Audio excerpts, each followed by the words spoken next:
نحمده ونصلي على رسوله الكريم اما بعد فاعوذ بالله من الشيطان الرجيم بسم الله الرحمن الرحيم رب اشرح لي صدري ويسر لي امري واحلل عقدة من لساني يفقهوا قولي۔ یقیناً انسان پر لامتناہی زمانے کا ایک وقت ایسا بھی گزرا ہے جب وہ کوئی قابل ذکر چیز نہ تھا۔ ہم نے انسان کو ایک مخلوق نطفے سے پیدا کیا تاکہ اس کا امتحان لیں، اور اس غرض کے لیے ہم نے اسے سننے اور دیکھنے والا بنایا۔ ہم نے اسے راستہ دکھا دیا، خواہ وہ شکر گزار بنے یا کفر کرنے والا۔ کفر کرنے والوں کو ہم نے زنجیریں اور طوق اور بھڑکتی ہوئی آگ مہیا کر رکھی ہے۔ نیک لوگ جنت میں شراب کے ایسے ساغر پیئیں گے جن میں آب کافور کی آمیزش ہوگی۔ یہ ایک بہتا چشمہ ہوگا جس کے ساتھ اللہ کے بندے شراب پیئیں گے، اور جہاں چاہیں گے بسہولت اس کی شاخیں نکال لیں گے۔ یہ وہ لوگ ہوں گے جو دنیا میں نظر کو پوری کرتے ہیں اور اس دن سے ڈرتے ہیں جس کی آفت ہر طرف پھیلی ہوئی ہوگی، اور اللہ کی محبت میں مسکین اور یتیم اور قیدی کو کھانا کھلاتے ہیں، اور ان سے کہتے ہیں کہ ہم تمہیں صرف اللہ کی خاطر کھلا رہے ہیں، ہم تم سے نہ کوئی بدلہ چاہتے ہیں نہ شکریہ چاہتے ہیں۔ ہمیں تو اپنے رب سے اس دن کے عذاب کا خوف لاحق ہے جو سخت مصیبت کا انتہائی طویل دن ہوگا۔ پس اللہ تعالیٰ انہیں اس دن کے شر سے بچا لے گا اور انہیں تازگی اور سرور بخشے گا، اور ان کے صبر کے بدلے میں انہیں جنت اور ریشمی لباس عطا کرے گا۔ وہاں وہ اونچی مسندوں پر تکیے لگائے بیٹھے ہوں گے، نہ انہیں دھوپ کی گرمی ستائے گی نہ جاڑے کی ٹھنڈک ستائے گی۔ جنت کی چھاؤں ان پر جھکی ہوئی سایہ کر رہی ہوگی، اور اس کے پھل ہر وقت ان کے بس میں ہوں گے کہ جس طرح چاہیں انہیں توڑ لیں۔ ان کے آگے چاندی کے برتن اور شیشے کے پیالے گردش کرائے جا رہے ہوں گے، شیشے بھی وہ جو چاندی کی قسم کے ہوں گے، اور ان کو ٹھیک اندازے کے مطابق بھرا گیا ہوگا۔ ان کو وہاں ایسی شراب کے جام پلائے جائیں گے جس میں سونٹ کی آمیزش ہوگی۔ یہ جنت کا ایک چشمہ ہوگا جسے سلسبیل کہا جاتا ہے۔ ان کی خدمت کے لیے ایسے لڑکے دوڑتے پھر رہے ہوں گے جو ہمیشہ لڑکے ہی رہیں گے۔ تم انہیں دیکھو تو سمجھو کہ موتی ہیں جو بکھیر دیے گئے ہیں۔ وہاں جدھر بھی تم نگاہ ڈالو گے نعمتیں ہی نعمتیں، اور ایک بڑی سلطنت کا سر و سامان نظر آئے گا۔ ان کے اوپر باریک ریشم کے سبز لباس اور اطلس و دیبا کے کپڑے ہوں گے۔ ان کو چاندی کے کنگن پہنائے جائیں گے، اور ان کا رب انہیں نہایت پاکیزہ شراب پلائے گا۔ یہ ہے تمہاری جزا اور تمہاری کارگزاری قابل قدر ٹھہری۔ اے نبی صلی اللہ علیہ وسلم، ہم نے ہی آپ پر یہ قرآن تھوڑا تھوڑا کر کے نازل کیا ہے، لہٰذا آپ اپنے رب کے حکم پر صبر کیجیے، اور ان میں سے کسی بدعمل یا منکر حق کی بات نہ مانیے۔ اپنے رب کا نام صبح شام یاد کیجیے، اور رات کو بھی اس کے حضور سجدہ ریز ہو جائیے، اور رات کے طویل اوقات میں اس کی تسبیح کرتے رہیے۔ یہ لوگ تو جلدی حاصل ہونے والی چیز یعنی دنیا سے محبت رکھتے ہیں، اور آگے جو بھاری دن آنے والا ہے اسے نظر انداز کر دیتے ہیں۔ ہم نے ہی ان کو پیدا کیا ہے اور ان کے جوڑ بندھن مضبوط کیے ہیں، اور ہم جب چاہیں ان کی شکلوں کو بدل کر رکھ دیں۔ یہ ایک نصیحت ہے، اب جس کا جی چاہے اپنے رب کی طرف جانے کا راستہ اختیار کر لے، اور تمہارے چاہنے سے کچھ نہیں ہوتا جب تک اللہ نہ چاہے۔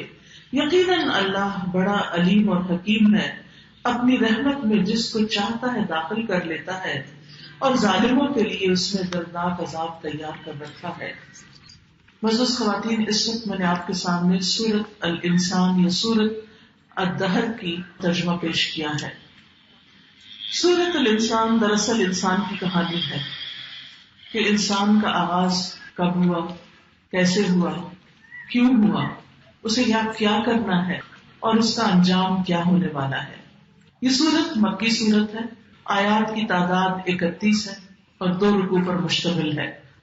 اللہ سبحانہ وتعالیٰ فرماتے ہیں، هل أتى على الإنسان حين من الدهر لم يكن شيئا مذكورا، کیا انسان پر زمانے کا ایک طویل عرصہ ایسا نہیں گزرا کہ جب وہ کوئی قابل ذکر چیز نہ تھا۔ انسان کے بارے میں دو اقوال ہیں، ایک ہے اس سے مراد آدم علیہ السلام اور دوسرے ہے ہر انسان. یعنی آدم علیہ السلام اگر اس کا معنی لیا جائے تو اس کا مطلب یہ ہے، جو کہ ایک قول کے مطابق اللہ سبحانہ وتعالیٰ نے آسمان و زمین اور جو کچھ ان کے درمیان ہے ان کو پیدا کرنے کے بعد آدم علیہ السلام کو چھٹے دن کے آخری حصے میں پیدا کیا، اور وہ جمعے کے دن کا آخری حصہ تھا. اور اگر اس سے مراد ہر انسان لیا جائے تو اس کا مطلب یہ ہے کہ ہر انسان جب دنیا میں آیا تو اس سے پہلے اس کا کوئی ذکر نہ تھا. حین من الدہر کا لفظ آیا ہے زمانے کا ایک طویل عرصہ، یعنی آدم علیہ السلام اگر مانا لیا جائے تو مطلب یہ ہے کہ آدم علیہ السلام کا جب اسکیلیٹن اللہ تعالیٰ نے بنا لیا، ان کا ڈھانچہ بنا لیا، تو پھر روح پھونکنے سے پہلے 40 سال کا عرصہ گزرا، یعنی 40 سال تک وہ ڈھانچہ ایسے ہی رہا. ابن عباس کا قول ہے کہ روح پھونکنے سے پہلے آدم علیہ السلام 40 سال مکہ اور طائف کے درمیان مٹی میں پڑے رہے. ایک معنی یہ بھی کیا گیا ہے کہ ہر مرحلے کے بعد 40 سال تک پڑے رہے، یعنی سب سے پہلے کیچڑ 40 سال تک رہا، پھر بدبودار گارا 40 سال تک، پھر بجنے والی مٹی بن گئے تو 40 سال تک، اور 120 سال لگے آدم علیہ السلام کی تخلیق میں، اور پھر ان میں روح پھونکی گئی. پھر اسی طرح یہ ہے کہ حین من الدہر سے ایک معنی یہ بھی لیا گیا ہے کہ اس سے مراد وہ وقت ہے جسے متعین نہیں کیا گیا. لم یکن شیئا مذکورا، یعنی اس وقت انسان کا کہیں ذکر تک نہ تھا.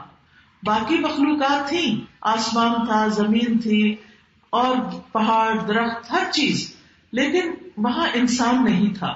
پھر اسی طرح ایک معنی یہ بھی کیا گیا ہے کہ وہ ایک ایسا جسم تھا جس کو مٹی اور گارے سے بنایا گیا، لیکن اس کو کوئی پہچانتا نہ تھا کہ یہ کون ہے، یہ کیا چیز ہے، یہ کیا کرے گا.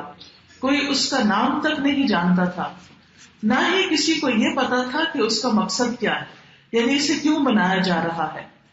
پھر جب ان میں روح پھونکی گئی تو پھر ان کا ذکر ہونے لگا کہ یہ تو انسان ہے. اور پھر خاص طور پر جب آدم علیہ السلام کو فرشتوں سے سجدہ کروایا گیا، پھر تو ان کی ایک بہت بڑی شان ہو گئی. یعنی تخلیق سے پہلے تو ذکر نہ تھا انسان کا، اور جب تک روح نہ پڑی اس وقت تک اس کا کوئی ذکر نہ تھا. جب روح پڑی تو وہ کچھ قابل ذکر چیز ہوا. انسان کو یہ احساس دلانا مقصود ہے کہ انسان اپنی اصلیت کو دیکھے، اپنی حقیقت کو دیکھے، اور پھر اس رب کو دیکھے کہ جس نے اس کو آؤٹ آف نتھنگ پیدا کیا، یعنی کچھ نہ تھا پھر بنا دیا. اور پھر اس سے نسل انسانی کا سلسلہ چلا، اور پھر فرمایا انا خلقنا الانسان من نطفۃ امشاج نبتلیہ فجعلناہ سمیعا بصیرا، کہ ہم نے انسان کو ایک ملے جلے نطفے سے پیدا کیا تاکہ ہم اس کو آزمائیں، اس لیے ہم نے اس کو سننے والا، دیکھنے والا بنایا. یعنی انسان کی تخلیق آدم علیہ السلام کے بننے کے بعد پھر ہر انسان عورت اور مرد کے نطفے کے ملاپ سے پیدا ہوتا ہے. اسی کی طرف یہاں نطفۃ امشاج کی بات کی گئی. ایک معنی یہ بھی کیا گیا کہ جس طرح آدم علیہ السلام پر مختلف مرحلے گزرے، ہر انسان ماں کے پیٹ کے اندر وہ مختلف مراحل سے ہو کر گزرتا ہے. پہلے وہ ایک نطفے کی شکل میں ہوتا ہے، پھر اس کے بعد ایک مرحلہ جمے ہوئے خون کا ہوتا ہے، علقہ، پھر ایک مرحلہ مضغہ بنتا ہے، گوشت کی بوٹی، پھر ایک مرحلہ آتا ہے تو وہ ہڈی بن جاتا ہے، پھر ہڈی پر گوشت چڑھایا جاتا ہے. تو انسان کی تخلیق جو ہے سٹیپ بائی سٹیپ مرحلہ وار ہوئی ہے. اور اتنے اہتمام کے ساتھ جو اس کو پیدا کیا گیا، تو مقصد کیا تھا کہ ہم اس کی آزمائش کریں، اس کا امتحان لیں، اور اس سے کسی عمل کا تقاضا کریں. کس چیز کا امتحان؟ خیر اور شر کا امتحان. یعنی کبھی ہم اس کو خوشحالی دیتے ہیں، کبھی ہم اس کے اوپر حالات تنگ کر دیتے ہیں، کبھی ہم اس کو اچھے حال میں ڈالتے ہیں تاکہ دیکھیں کہ شکر ادا کرتا ہے یا نہیں، اور کبھی تکلیف دہ حالات سے گزارتے ہیں کہ یہ صبر کرتا ہے یا نہیں.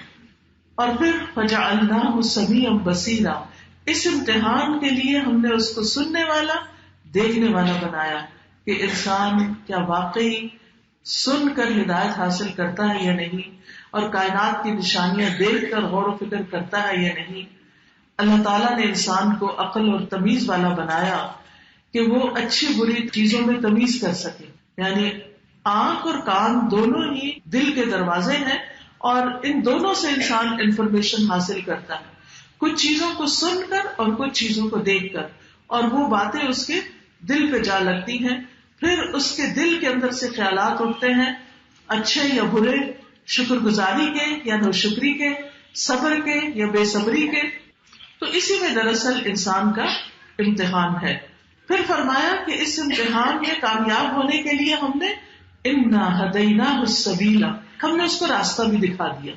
یعنی عقل سمجھ بھی دی، لیکن صرف عقل سمجھ کافی نہیں تھی، پیغمبروں کے ذریعے اس کو سیدھا راستہ بھی دکھایا، اچھے اور برے کا فرق بتایا، گمراہی اور ہدایت کا فرق واضح کر دیا، بدبختی اور خوش نصیبی میں فرق بتا دیا کہ کون سا عمل کرو گے تو خوش نصیب ہوگے اور کون سا کرو گے تو بدبخت ہوگے. پھر اسی طرح فائدے اور نقصان کی پہچان بھی انسان کو کروا دی. اب یہ اس پر ہے اما شاکرا و اما کفورا، کہ دیکھتے ہیں کہ یہ شکر گزار بنتا ہے یا ناشکرا بنتا ہے، ایمان لاتا ہے یا کفر اختیار کرتا ہے، اللہ کی رضا پہ راضی رہتا ہے یا ناراض ہو جاتا ہے، نعمتوں کی قدر کرتا ہے یا ان کی ناقدری کرتا ہے. اور یہ ہر دم انسان سے دیکھا جا رہا ہے. پھر فرمایا انا اعتدنا للکافرین سلاسل واغلالا وسعیرا، کہ ہم نے انکار کرنے والوں کے لیے زنجیریں اور طوق اور بھڑکتی ہوئی آگ مہیا کر رکھی. یعنی بات یہیں پر ختم نہیں ہو جائے گی کہ انسان کی چوائس ہے، مرضی ہے اچھا کرے مرضی ہے برا کرے، اس کے کانسیکوینسز بھی ہیں. اگر وہ اللہ کو نہیں مانتا اور اس کا شکر گزار نہیں بنتا اور اس کا فرما بردار نہیں بنتا تو پھر آخرت میں اس کے لیے قید بھی ہے. اس کے برعکس جو لوگ شکر گزار بنتے ہیں، نیک ہوتے ہیں، ان کے لیے اللہ سبحانہ و تعالیٰ نے اچھے انجام کی بھی خوشخبری سنائی ہے اور اس کی تفصیل زیادہ بتائی ہے اس صورت میں. فرمایا ان الابرار یشربون من کأس کان مزاجها کافورا، بے شک ابرار کون ہے؟ ابرار نیک لوگ، بر کی جمع ہے. اس کا ایک معنی کیا گیا کہ سچ بولنے والے لوگ، دوسرا ہے اطاعت کرنے والے لوگ، تیسرا ہے باپوں اور بیٹوں کے ساتھ احسان کا معاملہ کرنے والے، یعنی اپنے سے بڑوں اور اپنے سے چھوٹوں دونوں کے ساتھ اچھا سلوک کرنے والے. ایک معنی یہ بھی کیا گیا ہے کہ لوگوں سے تکلیف دور کرنے والے، یعنی لوگوں کو پریشان کرنے والے نہیں بلکہ لوگوں کی تکلیف دور کرنے والے. ایک معنی یہ کہ اللہ کے حقوق اور وعدے پورے کرنے والے. ایسے لوگ کیا کریں گے؟ ان کا انجام کیا ہے؟ یشربون من کأس، ایسے جام سے شراب پیئیں گے، کان مزاجھا کافورا، جس میں کافور کی آمیزش ہے. یہ کافور کیا ہے؟ یہ جنت کا ایک چشمہ ہے. اور کافور اگر عام کافور لی جائے تو اس سے مراد شراب میں ملانے والا وہ مادہ کہ جس کے ملانے سے اس کے اندر ٹھنڈک بھی پیدا ہوتی ہے، خوشبو بھی ہوتی ہے اور لذت بھی آ جاتی ہے. عربوں کے ہاں گرمیوں کے دنوں میں کافور ملا کر ڈرنکس پیا جاتا ہے اور اس سے ان کے ڈرنکس خوشبودار بھی ہو جاتے، ٹھنڈے اور مزیدار ہو جاتے تھے. تو اس کا کانسیپٹ دیا گیا کہ جیسے دنیا میں تم بہترین ڈرنک پیتے ہو، آخرت میں بھی تمہارے لیے اللہ سبحانہ تعالیٰ صرف ایک چھوٹا سا جام ہی نہیں ہوگا بلکہ چشمے بہ رہے ہوں گے تمہارے لیے. أَيْنَ يَشْرَبُ بِهَا عِبَادُ اللَّهِ يُفَجِّرُونَهَا تَفْجِيرًا، ایک ایسا چشمہ ہوگا کہ جس سے اللہ کے بندے فائدہ اٹھائیں گے، اللہ کے بندے اس سے پیئیں گے، اس کے مقرب بندے. يُفَجِّرُونَهَا تَفْجِيرًا، وہ اس نہر کو جہاں چاہیں گے لے جائیں گے. یعنی جنت بہت بڑی جگہ ہے. اس کا اندازہ آپ اس سے لگا سکتے ہیں کہ ایک درخت کا سایہ جنت میں اتنا زیادہ کہ 100 سال تک سوار چلے اور وہ چلتا ہی چلا جائے. اور وہ اس نہر کو جہاں چاہیں گے وہاں ہانک کر لے جائیں گے اور وہ اس کے ساتھ جسے چاہیں گے ملا لیں گے. جنت میں جہاں چاہیں گے اس کی نہر نکال لیں گے، یعنی جہاں پہنچیں گے وہیں پر وہ چشمہ جاری کر لیں گے، اس کی نہر بہا لیں گے. اور پھر یفجرونها تفجیرا، تفجیر کہتے ہیں کسی چیز کے وسیع پیمانے پہ پھٹنے کو. یہ لفظ فجر سے ہے. فجر جب ہوتی ہے تو ہر جگہ روشنی پھیل جاتی یعنی دور دور تک. تو مطلب یہ ہے کہ اس سے یعنی کثرت سے وہ پانی میسر ہوگا اور ایک چشمے سے مزید چشمے نکلیں گے. یاد رکھیے جنت کی نہروں کا حسن ہی کچھ اور ہے. وہاں جنت کے اندر سمندر بھی ہوں گے، دودھ، پانی، شہد اور شراب کے سمندر. جنت کی نہر جو ہے ان کی زمین موتیوں سے مزین ہوگی، خوبصورت ہوگی، اور پھر خوشبودار پہاڑوں سے نہریں بہیں گی. نہریں زمین کی سطح پر ہوگی یعنی بہت گہری نہیں ہوگی کہ جس کی وجہ سے ان کو وہاں مشقت کرنی پڑے. اور پھر یہ کون لوگ ہوں گے جن کو یہ نصیب ہوگا؟ فرمایا ابرار وہ ہوں گے.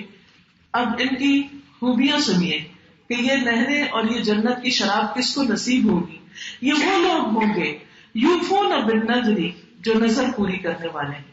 جو نظر پوری نظر کیا چیز ہے؟ نظر کے دو معنی ہیں. ایک تو عام عہد اور وعدے کے معنی میں ہے، اور یہ وعدہ اور کمٹمنٹ اپنے رب سے بھی اور بندوں سے بھی، یعنی کمٹمنٹ نبھانے والے لوگ ہوں گے.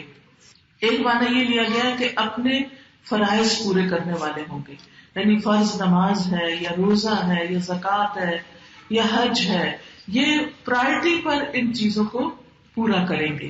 پھر اسی طرح فرائض کے علاوہ جو اللہ سے وعدے کر لیتے ہیں، جو اللہ نے ان پر فرض نہیں کیا لیکن نیکی کمانے کے شوق میں وہ کچھ اور نیک کاموں کو بھی کمٹمنٹ کر لیتے ہیں.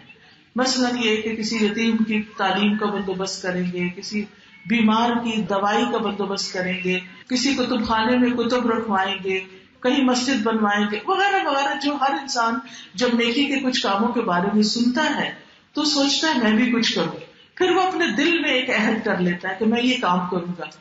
پھر جب وہ دل میں عہد کرتا ہے تو یہ اس کا عہد اللہ اور بندے کے بیچ میں ہوتا ہے. کسی کو نہیں پتا ہوتا کہ ایسی کوئی ہم نے اللہ تعالیٰ سے بات کی. بعض لوگ جیسے منت مانتے ہیں تو وہ بھی ایک شکل ہوتی ہے کہ ہمارا اگر یہ کام ہو جائے تو ہم ایسا اور ایسا نیکی کا کام کریں گے، یعنی مثلا روزہ رکھیں گے یا قرآن پڑھیں گے یا صدقہ دیں گے وغیرہ وغیرہ. تو ایسے میں جو تو منت شرطیہ ہوتی ہے وہ پسندیدہ نہیں ہے کہ اگر ہمارا کام ہوا تو پھر ہم کچھ کریں گے. لیکن وہ منت جو شرطیہ نہیں ہوتی ویسے ہی اللہ کو راضی کرنے کے لیے، اللہ سبحانہ و تعالیٰ کو خوش کرنے کے لیے کی جاتی ہے، تو اس صورت میں وہ جو پورا کریں گے اس کا اجر بہترین پائیں گے. پھر اسی طرح لوگوں سے کیے ہوئے وعدے پورے کرنے والے ہیں. اور ایک معنی یہ کہ اپنی قسمیں پوری کرنے والے ہیں، یعنی اپنی قسم جو اللہ تعالیٰ کا نام لے کے قسم کھاتے ہیں تو اس قسم کو پورا کریں گے. پھر اسی طرح اللہ کی وعید سے ڈر کے اللہ تعالیٰ کے احکامات پورے کرنے والے ہیں. یعنی اس کے کئی معنی کیے گئے ہیں. خلاصہ اس کا یہ ہے کہ یہ وہ لوگ ہیں جو وعدے کے پکے ہیں، اور خاص طور پر نیکی کے کام کے لیے جو وعدہ وہ کر لیتے ہیں اس کو نبھا کے چھوڑتے ہیں. بہت دفعہ ایسا ہوتا ہے ہم ایک اچھا کام شروع کرتے ہیں لیکن تھوڑے دن کرنے کے بعد پھر اس کو چھوڑ دیتے ہیں. استقامت نہیں ہوتی، پابندی نہیں ہوتی، کبھی کیا کبھی نہ کیا.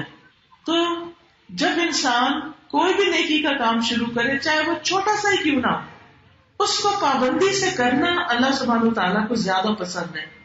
اللہ سبحانہ تعالیٰ کو اس کام کا کرنا زیادہ پسند ہے. حدیث میں آتا ہے ان احب الاعمال الی اللہ ادومها وان قل. اللہ تعالیٰ کے نزدیک پسندیدہ کام وہ ہیں جو پابندی سے کیے جائیں، مسلسل کیے جائیں، دوام سے کیے جائیں، خواہ تھوڑی کیوں نہ ہو، چھوٹا سا ہی کام کیوں نہ ہو. کوئی کام ونس اے ویک ہی کیوں نہ ہو، ونس اے منتھ ہی کیوں نہ ہو، ونس اے ایئر ہی کیوں نہ ہو، ونس ان اے لائف ہی کرنے کی کیوں نہ بات کی گئی ہو، لیکن یہ ہے کہ اس کو پھر انسان نبھائے. بعض لوگ منتیں مان لیتے ہیں، پھر جب ان کو پورا کرنا مشکل لگتا ہے پھر مسئلہ پوچھتے ہیں کہ اچھا بتائیے کہ ہم اس سے باہر کیسے نکلیں، اب تو بڑی مشکل ہوگی.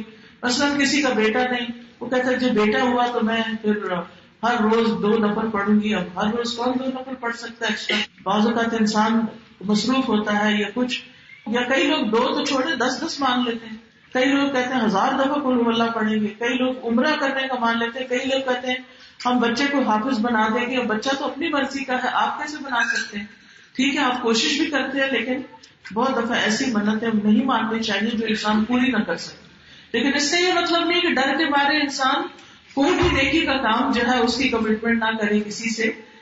نہیں، انسان جب اپنے اوپر کوئی پابندی لگا لیتا ہے نا تو پھر اس کو نبھانا بھی، یعنی کہ کوئی آپ اپنا ٹارگیٹ سیٹ کر لیتے ہیں، اپنا کوئی گول بنا لیتے ہیں، اپنے زندگی میں کوئی ایم رکھتے ہیں کہ میں یہ کروں گی، تو پھر انسان اس کو فکر کے ساتھ، شوق کے ساتھ کرتا بھی ہے، اور یہ چیزیں قیامت کے دن انسان کو بلند درجات تک پہنچائیں گی. یہ جنت اور کس کے لیے ہے؟ وَيَخَافُونَ يَوْمًا كَانَ شَرُّهُ مُسْتَطِيرًا، وہ اس دن سے ڈرتے رہتے ہیں جس کا شر، جس کی تکلیف ہر طرف پھیلی ہوئی ہوگی، ہر کوئی اس سے متاثر ہوگا، ہر ایک کو تیزی سے پکڑنے والا ہوگا. یعنی وہ لوگ آخرت کے عذاب سے ڈرتے ہوئے اپنے فرائض کو پورا کرتے ہیں. وَيُطْعِمُونَ الطَّعَامَ عَلَىٰ حُبِّهِ مِسْكِينًا وَيَتِيمًا وَأَسِيرًا، اور اس کی محبت میں کھانا کھلاتے ہیں. اس کے دو مطلب کیے گئے ہیں. اس کی محبت، کس کی محبت؟ نمبر 1 اللہ کی محبت، یعنی اللہ کی خاطر کھانا کھلاتے ہیں. دوسرا یہ کہ کھانے کی محبت کے باوجود کھانا کھلاتے ہیں، یعنی جو کھانا ان کو اپنے لیے پسند ہوتا ہے وہ کھانا کھلاتے ہیں. کس کو کھلاتے ہیں؟ مسکینا و یتیما و اسیرا، مسکین کو، یتیم کو اور قیدی کو. وہ کہتے ہیں انما نطعمکم لوجہ اللہ، کہ ہم تمہیں صرف اللہ کی خاطر کھلا رہے ہیں. یعنی جب وہ دوسروں کو کھلاتے ہیں تو ان سے کچھ تقاضا نہیں کرتے، بلکہ کیا کہتے ہیں کہ ہم تو اللہ کی خاطر کھلا رہے ہیں. لا نريد منکم جزاء ولا شکورا، ہم تم سے کوئی بدلہ نہیں چاہتے، ہمیں شکریہ بھی نہیں چاہیے، دعا بھی نہیں چاہیے، ہم صرف اللہ کو خوش کرنے کے لیے کھلا رہے ہیں، اللہ کے چہرے کی خاطر کھلا رہے ہیں. یاد رکھیے کھانا کھلانا ان کاموں میں سے ہے جو جنت میں لے جاتا ہے انسان کو. رسول اللہ صلی اللہ علیہ وسلم نے فرمایا افضل اعمال مومن کو خوشی دینا، کسی کو خوش کرنا. تم اس کے سطر کو ڈھانپ دو، یعنی اسے لباس پہنا دو یا اس پہ کوئی عیب چھپا دو، اس کی بھوک کو سیراب کر دو، یعنی کھانا کھلا دو یا اس کی کوئی ضرورت پوری کر دو. پھر اسی طرح حضرت علی سے روایت ہے رضی اللہ تعالیٰ عنہ سے، کہتے ہیں کہ رسول اللہ صلی اللہ علیہ وسلم نے فرمایا جنت میں کچھ بالا خانے ایسے ہیں جن کا اندرونی حصہ باہر سے نظر آتا ہے اور بیرونی حصہ اندر سے نظر آتا ہے. تو ایک دیہاتی نے پوچھا یا رسول اللہ یہ کس کے لیے ہے؟ آپ نے فرمایا یہ اس شخص کے لیے جو اچھی بات کرے، یعنی بولتا ہے تو دوسروں سے اچھے طریقے سے بولتا ہے اور کھانا کھلائے، اور لوگ جب رات کو سو رہے ہو تو صرف اللہ کے لیے نماز پڑھے. اسی طرح ایک شخص نے پوچھا نبی صلی اللہ علیہ وسلم سے کہ مجھے کوئی ایسی چیز بتا دیں جس سے میرے لیے جنت لازمی ہو جائے، یا میں جنت میں جانا چاہتا ہوں، مجھے کوئی ایسا کام بتا دیں. تو آپ نے فرمایا حسن کلام اور کھانا کھلانے کو لازم پکڑو، یعنی لوگوں سے اچھی طرح بات کرو اور ان کو کھانا کھلایا کرو. اور یہ بہترین انسان کی خوبی ہے. نبی صلی اللہ علیہ وسلم نے فرمایا تم میں سے بہترین وہ ہیں جو کھانا کھلانے والے ہیں، اور ہر جگر کو کھلانے پلانے کا اجر ہے. یعنی چاہے انسان ہو، چاہے حیوان ہو، کوئی اونٹ ہو، بکری ہو، بھیڑ ہو، کوئی بھی ہو، کسی کے لیے بھی پانی پینے کا انتظام کرنا جو ہے وہ بہترین کام ہے. ایک شخص نے کہا جب میں اپنا پانی کھینچ رہا ہوتا ہوں تو اپنے اونٹ کو پلاتا ہوں، اتنے میں کوئی اور اونٹ بھی آ جاتا ہے، تو اگر میں اس کو بھی پانی پلا دوں تو کیا میرے لیے کوئی اجر ہے؟ تو آپ نے فرمایا بے شک ہر پیاسی جان کے ساتھ ہمدردی میں اجر ہے. یعنی کسی بھی پیاسی جان کو تم پانی پلاؤ گے تو اس میں تمہارے لیے اجر اور ثواب ہے. اور پھر یہ کھانا جو ہے یہ اللہ کے یہاں ذخیرہ ہوتا ہے اور بہت بڑھ جاتا ہے اس کا اجر. ایک حدیث میں آتا ہے کہ بے شک اللہ تم میں سے ہر ایک کی کھجور اور ایک لقمے کو، ایک موصل، اس کو اس طرح بڑھاتا ہے جیسے تم میں سے کوئی اپنے گھوڑے کو پالتا ہے، اور یہاں تک وہ لقمہ ایک احد پہاڑ برابر ہو جاتا ہے. یعنی انسان بس ایک کھجور کھلاتا ہے کسی کو، لیکن شرط کیا ہے؟ صرف اللہ کے لیے، شکریہ کے لیے نہیں کہ کوئی کہے کہ بہت تم نے اچھا کیا میرے ساتھ، یا کوئی تعریف یا کوئی نیت ہی نہیں ایسی، صرف اللہ کو خوش کرنے کے لیے. تو ایسی صورت میں وہ اتنا زیادہ اجر و ثواب اس کا اکٹھا ہو جاتا ہے. اور اس کے برعکس اگر کوئی کھلاتا نہیں تو قیامت کے دن اللہ سبحانہ تعالیٰ اس سے ناراض ہوں گے اور اس سے کہیں گے اے ابن آدم میں بیمار تھا تو نے میری عادت نہیں کی، میں بھوکا تھا تو نے مجھے کھانا نہیں کھلایا، میں پیاسا تھا تو نے مجھے پانی نہیں پلایا، تو انسان کہے گا، یہ تفصیلی حدیث ہے جس کا میں اختصار کر رہی ہوں، کہ اللہ تو رب العالمین ہے، تو ہی شفا دیتا ہے، تو کھانا دیتا ہے، تو پانی پلاتا ہے. تو اللہ تعالیٰ فرمائے گا میرا فلاں بندہ بیمار تھا، اگر تم اس کی عیادت کرتے تو مجھے وہاں پاتے. فلاں بندہ بھوکا تھا، اگر تم اس کو کھلاتے تو مجھے وہاں پاتے. فلاں پیاسا تھا، اگر تم اس کو پلاتے تو مجھے وہاں پاتے. آپ دیکھیں کہ بعض اوقات ایسے لوگ ہوتے ہیں جیسے سروینٹس ہیں، ڈرائیورز ہیں، مالی ہیں، بیچارے سارا سارا دن کام کرتے ہیں اور ان کے لیے کوئی ایسا انتظام صحیح طور پر نہیں ہوتا کہ جس سے وہ اپنی بھوک یا پیاس مٹا سکیں. بعض لوگ سروینٹس رکھتے ہیں تو وہ کہتے ہیں کہ تنخواہ دیں گے، کھانا نہیں دیں گے، اور بعضوں کے گھر میں ہوتا بھی ہے کھانا تو کھلاتے نہیں. وہ بیچارے جان مار کے بھوکے چلے جاتے ہیں اور اپنے کھانے کے لیے سوکھے ٹکڑے پانی میں بھگو کے بعض اوقات وہ کھا لیتے ہیں. تو ہمیں اس چیز کا اہتمام کرنا چاہیے، بلکہ گھر میں خواتین عادت بنا لیں، کیونکہ کبھی ایسا نہیں ہوتا کہ سارا ہی کھانا ختم ہو جائے، ضرور بچ جاتا ہے کچھ نہ کچھ. تو تازے کا تازہ کھانا جو بچا ہو وہیں آپ ایسی تھیلیاں بنا لیں جن کو فوری طور پر فریز کر دیا کریں. ٹھیک ہے اگر آپ نے دوبارہ کھانا ہے تو کھا لیں خود بھی، ورنہ یہ کہ جب آپ گھر سے نکلیں یا جن لوگوں کو آپ جانتے ہیں تو ان کو جب جب موقع ہو وہ فریش کھانا جو فریز کیا ہوا ہے وہ بانٹ دیں، تو انشاءاللہ یہ بھی ایک بہترین صدقہ ہوگا. اسی طرح ضرورت مند لوگوں کا راشن منتھلی ڈلوانا، یا ویسے پکا کے کوئی چاہے دیگ پکا کے یا ویسے بھی کسی طریقے سے، جیسے اسپتالوں کے باہر ایسے لوگ اٹینڈنٹ مریضوں کے بیٹھے ہوتے ہیں کہ جن کے نہ سونے کی ڈھنگ کی کوئی جگہ ہوتی ہے، نہ کھانے پینے کا کوئی انتظام ہوتا ہے. اسی طرح قیدیوں کو، یعنی جیل میں چاہے کوئی چور ڈاکو مجرم ہی جائے، اگر اس کو سزائے موت ہو جاتی ہے تو وہ تو ختم ہو جائے گا، لیکن جب تک وہ جیل میں ہے اور صحیح طرح کھانے کا انتظام نہیں، تو کم از کم جو خوشی کے مواقع ہیں ان پر ہی اچھا کھانا پکا کے بھیج دیا جائے. انسان تو ہے وہ بھی. انما نطعمکم لوجہ اللہ، ہم تمہیں صرف اللہ کے چہرے کی خاطر کھلا رہے ہیں، اللہ کا دیدار کرنا چاہتے ہیں، اس لیے کھلاتے ہیں. تم سے ہمیں کچھ بھی نہیں چاہیے. اور یاد رکھیے کہ اللہ کے مخلص بندے کسی سے کچھ بھی نہیں چاہتے. اخلاص یہی ہوتا ہے کہ کسی سے نہ تعریف چاہنا، نہ دعا کا تقاضا کرنا، اور نہ ہی کسی قسم کا کوئی بدلہ طلب کرنا. لیکن جب آپ کسی کے ساتھ بھی احسان کرتے ہیں تو لوگ خود سے شکریہ ادا کرنے لگتے ہیں. آپ نہیں چاہتے وہ الگ بات ہے، لوگ آپ کو دعا دیتے ہیں وہ الگ بات ہے. اس کا یہ مطلب نہیں کہ آپ کسی سے دعا کے لیے کہہ نہیں سکتے، آپ کسی سے بھی کہہ سکتے ہیں، لیکن پرٹیکولرلی اس شخص سے نہ کہیں کہ جس کو آپ نے کچھ کھلایا یا کچھ دیا، اور پھر اگر وہ کہے کہ آپ کا شکریہ تو آپ نے نہیں، آپ بس ہمارے لیے دعا کریں، یہ نہیں کہیں، کیونکہ ہم نے اس کو اس لیے نہیں دیا کچھ کہ وہ ہمارے لیے دعا کرے. یہ بھی کسی پہ بوجھ ڈالنا ہوتا ہے. ہاں اگر ویسے کوئی تکلیف یا پریشانی ہے، آپ اپنے پیرنٹس کو کہیں، اپنے دوستوں کو کہیں، اپنے بچوں سے کہیں، اپنے ہسبینڈ سے کہیں کہ جب سب دعا کریں، وہ الگ بات ہے.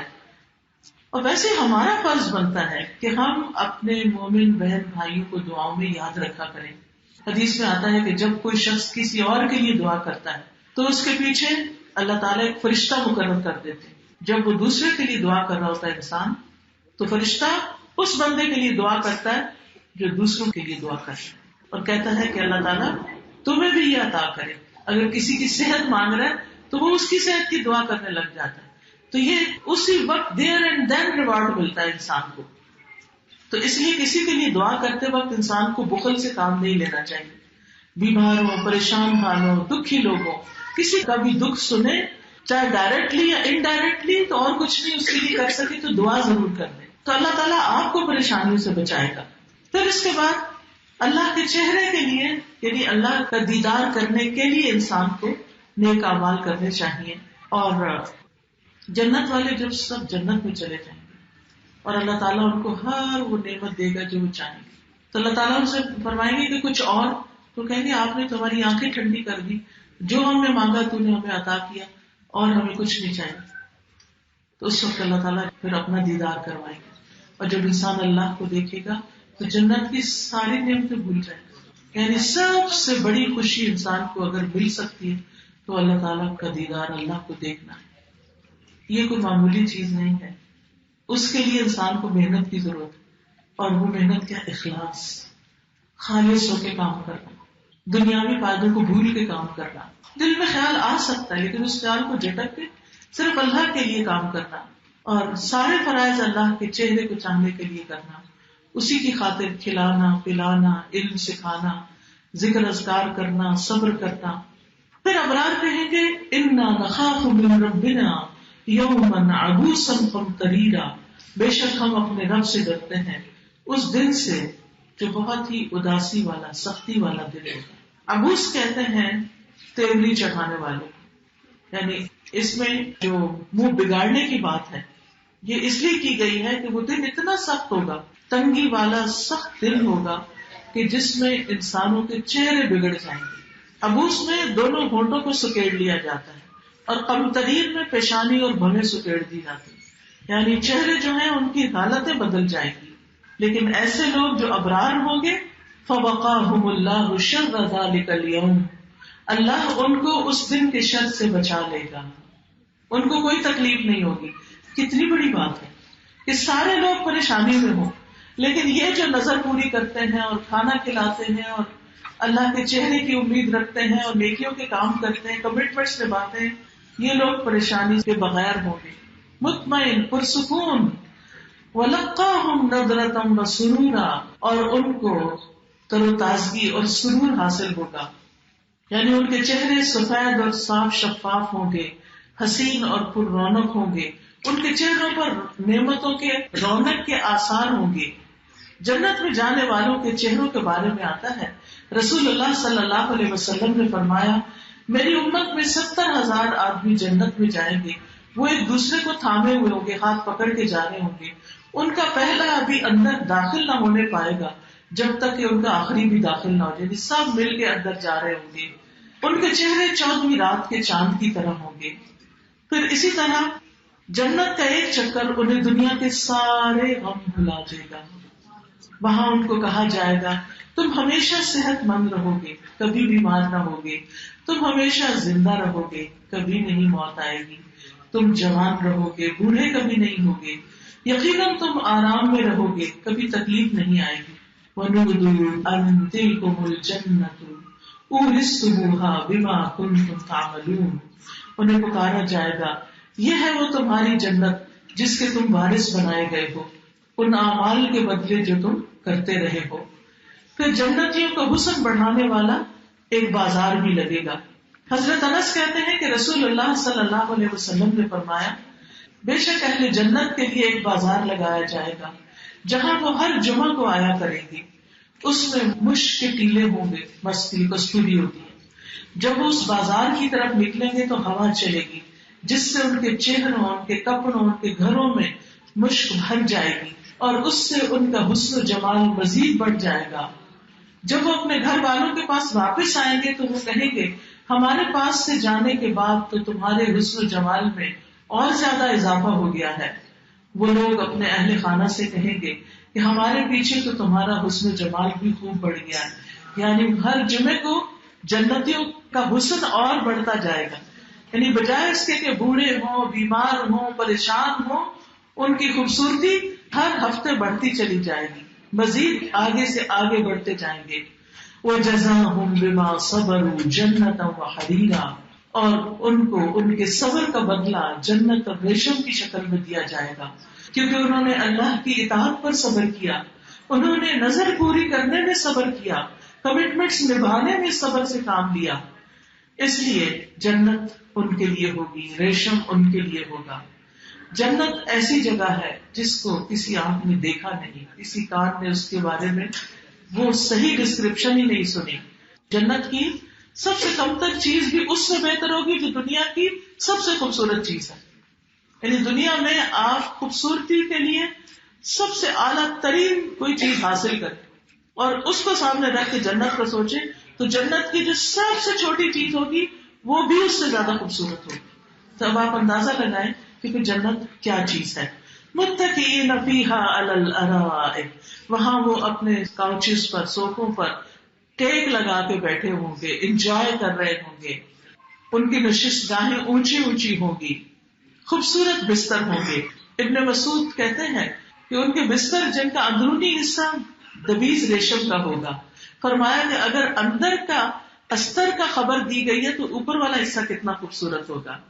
لا يرون فيها شمسا ولا زمهريرا، نہ وہاں سورج تنگ کرے گا اور نہ ٹھنڈک. یعنی اب کیا ہوتا ہے، سورج نکلے تو دھوپ کی گرمی ستانے لگتی ہے، سورج نہ نکلے تو سردی ستانے لگتی ہے، لیکن وہاں یہ دونوں تکلیفیں نہیں ہوگی. وہاں انسان خوبصورت موسم میں رہے گا. وَدَانِيَةً عَلَيْهِمْ ظِلَالُهَا، جنت کے درختوں کے سائے ان پر جھکے ہوئے ہوں گے. وَذُلِّلَتْ قُطُوفُهَا تَذْلِيلًا، اور ان کے پھل ان کے بس میں کر دیے جائیں گے، یعنی کسی رکاوٹ کے بغیر ہاتھوں کی طرف پھل خود بخود آ جائیں گے. اور انسان کھڑا ہوگا تو اس رینج میں آ جائیں گے، بیٹھا ہوگا تو اس کے مطابق آئیں گے. پھلوں کو توڑنا بھی آسان، استعمال کرنا بھی آسان ہوگا. بڑے بڑے درخت ہوں گے، لمبے سائے ہوں گے.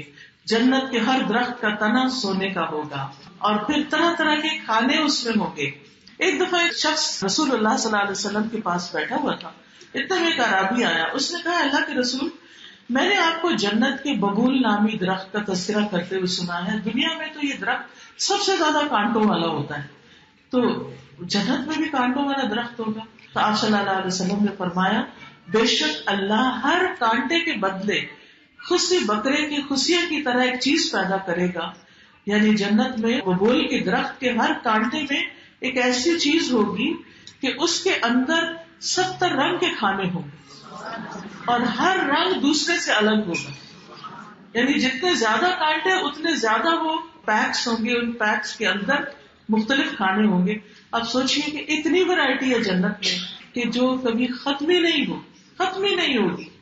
دنیا میں تو آپ دیکھیں زیادہ سے زیادہ ایک شہر میں کتنے ریسٹورینٹس ہو سکتے، ایک علاقے میں کتنے باغ ہو سکتے ہیں، یعنی کتنے پھل ہو سکتے ہیں. ہر چیز کاؤنٹڈ ہے، نمبرڈ ہے، لمیٹڈ کوانٹٹی میں ہے. لیکن جنت میں یہ سب کچھ وسیع پیمانے پر ہوگا. پھر اسی طرح من پسند پھل ہوں گے، ہر ایک کی اپنی چوائس ہوگی، جھکے ہوئے ہوں گے، ہمیشہ میسر ہوں گے. دنیا میں تو موسم گزر جاتا ہے تو پھر وہ ان کا مزہ نہیں رہتا، لیکن وہاں پر ہمیشہ کے لیے وہ موجود رہیں گے. جنت کے انگوروں کے ایک انگور سے ایک ڈول جوس کا بھر جائے گا، یعنی اتنے بڑے بڑے وہ ہوں گے. بغیر گٹلی کے میٹھے اور نرم پھل ہوں گے.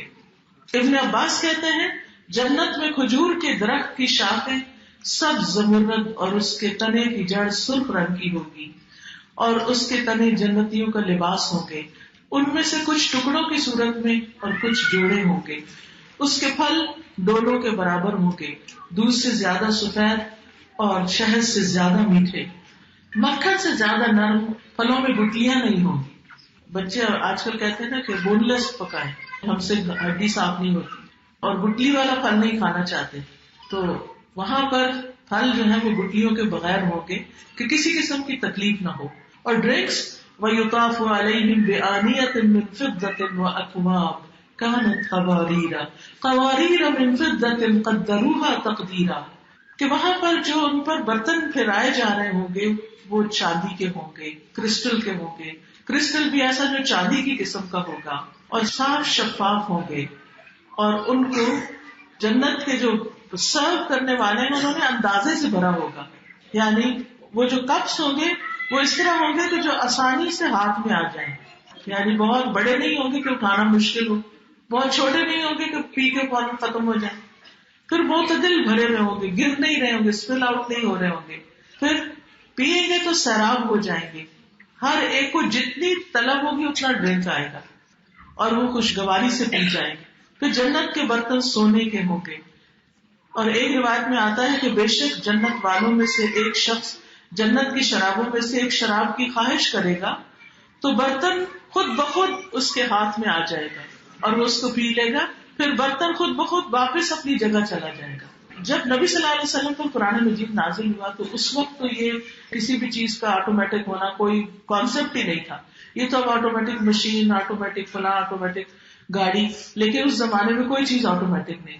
اس زمانے میں یہ بات سمجھنا شاید اور زیادہ مشکل ہو، لیکن آج ہمیں آسانی ہوگی یہ چیزیں سمجھنے میں کہ بہت ساری چیزیں آگے انسان کے آ جائیں گی. وَيُسْقَوْنَ فِيهَا كَأْسًا كَانَ مِزَاجُهَا زَنْجَبِيلًا، اور وہاں وہ ایسے جام سے پلائے جائیں گے جس میں سونٹ کی آمیزش ہوگی. یہ بھی شراب کے ذائقوں میں سے ایک ذائقہ ہے. اہل عرب سردیوں میں جنجر والی شراب پیا کرتے تھے. عیناً، اس کا بھی چشمہ ہوگا، فیہا، اس میں، تسمى سلسبیلا، جس کا نام سلسبیل ہوگا، اور یہ بہتا چشمہ ہوگا اور تیز بہنے والا ہوگا. وَيَطُوفُ عَلَيْهِمْ وِلْدَانٌ مُخَلَّدُونَ، اور جنت میں چھوٹے چھوٹے لڑکے ولدان جو ہیں وہ جو ہمیشہ لڑکے ہی رہیں گے، بوڑھے نہیں ہوں گے، وہ جنتیوں کو سرو کر رہے ہوں گے.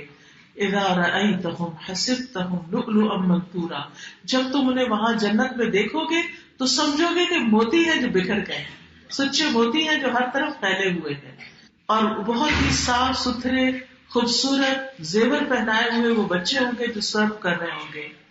حدیث میں آتا ہے کمتر درجے کا جنتی وہ ہوگا جس کے لیے 1000 خادم بھاگ دوڑ کر رہے ہوں گے. 1000 لوگ اس کو سرو کرنے کے لیے بھاگ رہے ہوں گے، اور ہر خادم ایسے کام میں لگا ہوا ہوگا جس پر اس کا کوئی ساتھی نہیں ہوگا. یعنی اتنے ڈفرینٹ قسم کی سروسز دی جا رہی ہوں گی. پھر انہوں نے یہ آیت تلاوت فرمائی عبداللہ ابن عمر نے یہ حدیث سنا کر، وَإِذَا رَأَيْتَ ثَمَّ رَأَيْتَ نَعِيمًا وَمُلْكًا كَبِيرًا، جب تم وہاں دیکھو گے تو بہت زیادہ نعمتیں اور بہت بڑی بادشاہت کا سامان نظر آئے گا. نعمتوں کی اقسام ہی اقسام ہوگی، وسیع جنت ہوگی، سلام اور اجازت سے فرشتے داخل ہوں گے، انسان جو چاہے گا اس کو ملے گا. جنت دراصل خواہشات کے پورا ہونے کی جگہ ہے.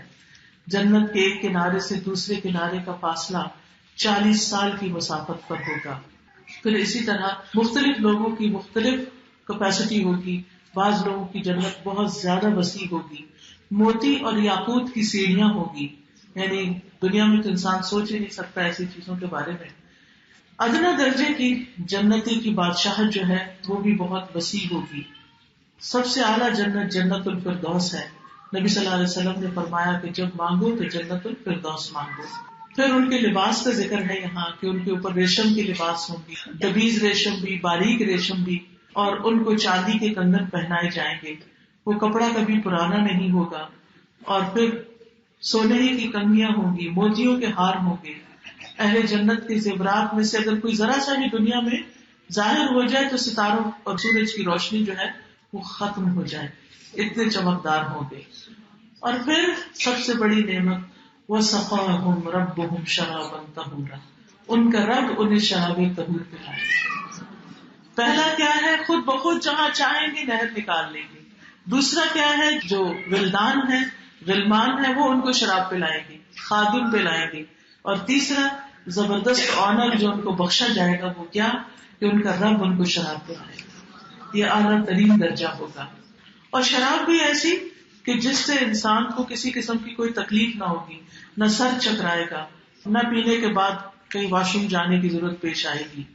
ان ھذا کان لکم جزاء وکان سعیکم مشکورا، یہ تمہارا بدلہ ہے تمہارے اعمال کا، تمہاری کوششوں کی قدر کی گئی، یعنی تمہاری کوشش قابل قدر ٹھہری.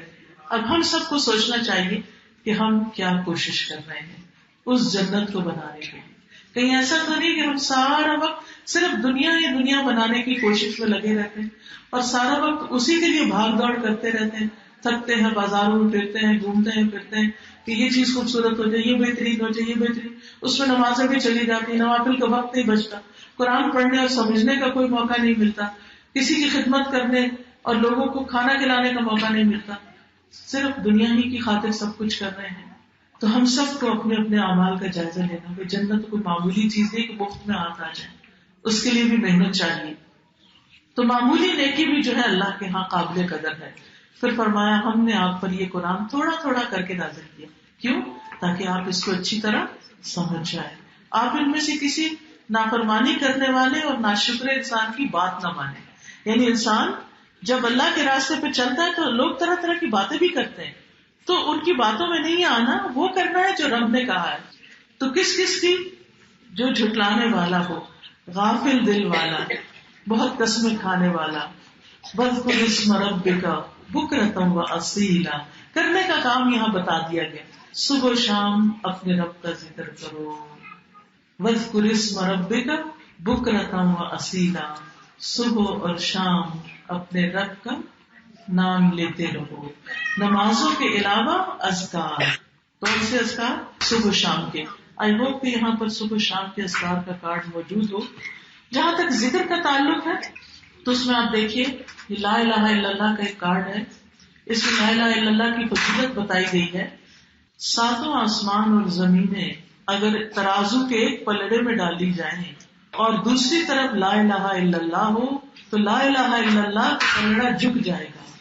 لیکن ہمیں پتہ نہیں ہوتا، اس لیے کتنے لوگ ہم میں سے جو دن میں لا الہ کی ایک تسبیح بھی کریں، ہمیں پتہ ہی نہیں ہم کیا تسبیح کریں. تو جو شخص اپنی آخرت کی نیکیاں بڑھانا چاہتا ہے وہ ان اذکار کی پیروی کرے. پھر اسی طرح تسبیحات کا بھی ایک کارڈ ہے. مختلف تسبیحات کی فضیلت بتائی گئی ہے. جتنا جتنا انسان کو پتا ہوتا ہے اتنا اتنا انسان پھر یہ ذکر کرتا چلا جاتا ہے. اسی طرح صبح شام کے اذکار کیا ہے یہ کارڈ موجود ہے. خود بھی پڑھیں، خرید کر اوروں کو بھی تحفہ دیں تاکہ وہ لوگ بھی زیادہ سے زیادہ ذکر کریں. کیونکہ ساری جنت کی ڈسکرپشن کے بعد جو کرنے کا کام بتایا گیا ہے وہ کیا ہے؟ وَاذْكُرِ اسْمَ رَبِّكَ بُكْرَةً وَأَصِيلًا. اسی طرح اگر کسی کو رزق کی تنگی ہے، بعض لوگ آتے ہیں اپنے مسائل بتاتے ہیں کہ جاب نہیں ہے یا ہے تو پورا نہیں پڑتا، بزنس خراب ہے، تو وہ یہ رزق کی کشادگی کا کارڈ جو ہے وہ لے کے پڑھیں. پھر اسی طرح جو چاہتے ہیں کہ نعمتیں ہیں اور باقی رہیں تو اللہ کا شکر ادا کرنے کے لیے الحمدللہ کا کارڈ پڑھتے رہیں. پھر اسی طرح کچھ قرآن پاک کی صورتیں جو ہیں ان کا لفظی ترجمہ، جیسے سورۃ آل عمران کا الگ چھاپا گیا ہے. تو جو بچیاں دوسروں کو پڑھانا چاہیں ترجمہ صرف، تو چھوٹی چھوٹی بیگ میں رکھی جا سکتی ہے، اسکول کالج آپ ساتھ لے جا سکتے ہیں، اپنے فرینڈس کو 2 3 آیتیں ترجمے کی یاد کرا سکتے ہیں. اسی طرح قرآن مجید کے یہ فضائل اور آداب ہیں، جو اس کو پڑھے گا وہ یقیناً قرآن پڑھنے کے لیے موٹیویٹ ہوگا. پھر اسی طرح زینت کا اظہار کس کے لیے، کہ قرآن پاک کی ایک آیت کی تفصیل بیان کی گئی. قبر میں جب انسان جائے گا تو اس سے جو سوال کیے جائیں گے اس کی ڈیٹیل اور اس کی جو ریفرنسز ہیں وہ یہاں موجود ہیں. پھر اسی طرح قرآن کے ساتھ احسان کرنا چاہیے، تو یہ کتاب بھی موجود ہے، اسٹال باہر لگا ہوا ہے. انشاءاللہ علم میں پیسہ لگانا یعنی کتابیں خریدنا اور دوسروں کو دینا اور ان کو پڑھنا اور ان کو پڑھانا، یہ وہ نیکی ہے جو مرنے کے بعد بھی جس کا ثواب جاری رہتا ہے. تو اس لیے خود بھی پڑھیں اور بچوں کو بھی اپنے پڑھائیں اور دوسروں کو بھی بتائیں. اسی طرح صبح اور شام کی نمازوں کی بھی بڑی اہمیت ہے. اور پھر رات کی نماز فرمایا وَمِنَ اللَّيْلِ فَاسْجُدْ لَهُ وَسَبِّحْهُ لَيْلًا طَوِيلًا. رات کے وقت اس کے لیے سجدہ ریز رہیں اور طویل رات تک تسبیح کریں. رات کو بعض اوقات آپ کی آنکھ کھل جاتی ہے، نیند نہیں آتی، تو اس وقت جو بہترین ذکر کرنے کا ہے وہ اللہ کی تسبیح ہے. اور آپ کرنا شروع کریں گے آپ کو نیند بھی پھر دوبارہ جلدی آ جائے گی. پھر فرمایا کہ اِنَّ هَؤُلَاءِ يُحِبُّونَ الْعَاجِلَةَ. یہ لوگ کیوں نہیں بات مانتے؟ کیونکہ یہ جلدی ملنے والی چیز سے محبت کریں. وہ جلدی ملنے والی چیز جو ہے وہ دنیا ہے. تو یاد رکھیے کہ دنیا تو بہرحال ہم سے ایک نہ ایک دن ختم ہو ہی جانی ہے. پھر فرمایا ہم نے انہیں پیدا کیا اور ان کے جوڑ بند مضبوط کیے. یعنی ہمیں جو بھی جسمانی قوت ملی ہے وہ اللہ تعالیٰ کی طرف سے ملی ہے، اور یہ اللہ تعالیٰ کی طرف سے نعمتوں کی یاد دہانی ہے. اور اس بات سے ڈرایا گیا ہے کہ کہیں یہ تمہاری نعمتیں چھن نہ جائیں. وَإِذَا شِئْنَا بَدَّلْنَا أَمْثَالَهُمْ تَبْدِيلًا. اور اگر ہم چاہیں تو ہم ان کی بدل کر ان جیسے اوروں کو لے آئیں.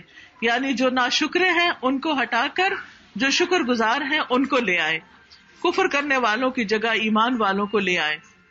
ان هذه تذکرہ، بے شک یہ ایک نصیحت ہے.